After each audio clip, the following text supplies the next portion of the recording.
Thank you very much, and I really am quite pleased to be able to join you this morning. This is an important subject at an important time.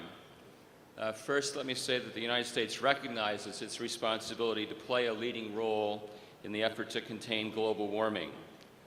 There's now no shortage of evidence that we're facing a climate crisis, and there is recent scientific reporting that indicates that key climate impacts, such as we've seen around us, will become apparent more rapidly and will be more severe than the Intergovernmental Panel on Climate Change assessments predicted only 2 years ago.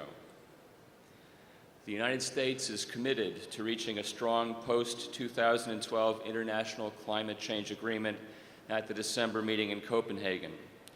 We have our first ever special envoy for climate change, Todd Stern, who's the principal advisor on international climate policy and strategy.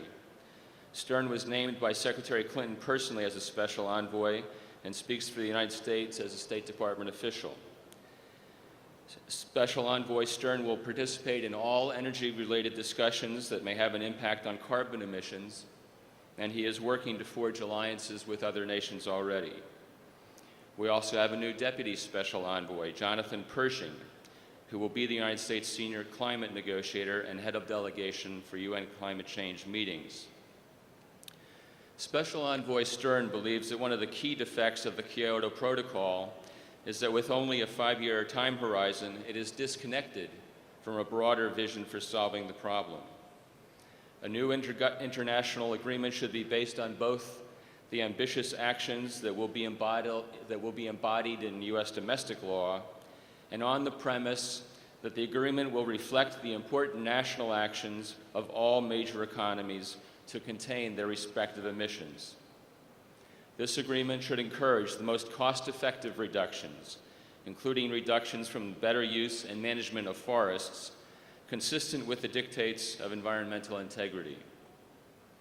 The United States and other developed countries will need to join together to establish mechanisms ensuring a significant flow of funds to developing countries, especially the most vulnerable ones.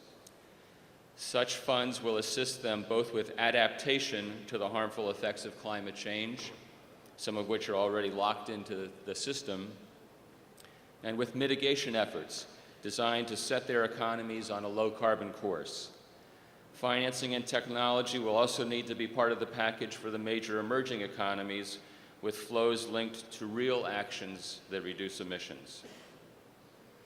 We expect that financing will come from a variety of sources, including those generated by carbon markets, private sector funds, perhaps spurred by policy incentives, and official funds.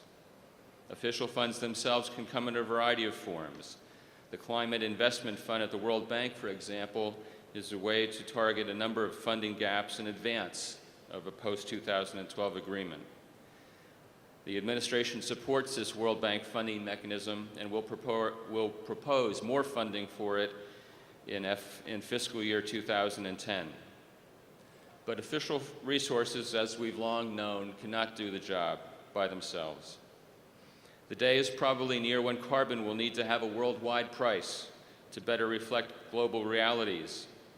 A worldwide price for carbon would accomplish two things: reverse the incentive to cling to cheaper, high-carbon sources of energy, and create the opportunity for the kind of large financial flows which will be needed.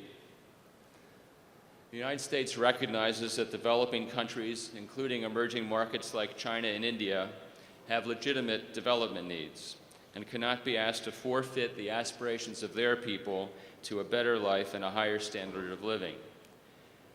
At the same time, though, there's a different path available now.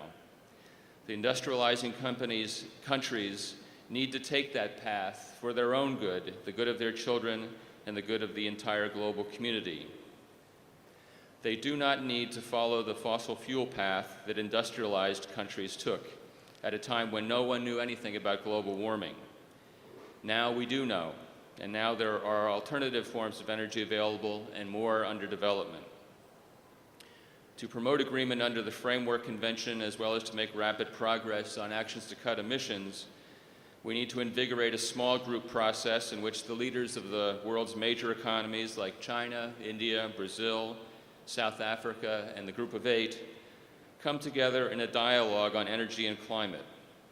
That process began in 2007, and it is essential to provide a venue outside of the 190 nation framework convention process in which leaders can meet to seek progress.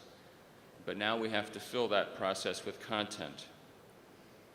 This group should be a forum both to facilitate agreement at Copenhagen and to catalyze a wide range of concrete cooperative actions, joint ventures, sectoral agreements, and the like, aimed at hastening the transformation to a low-carbon global economy.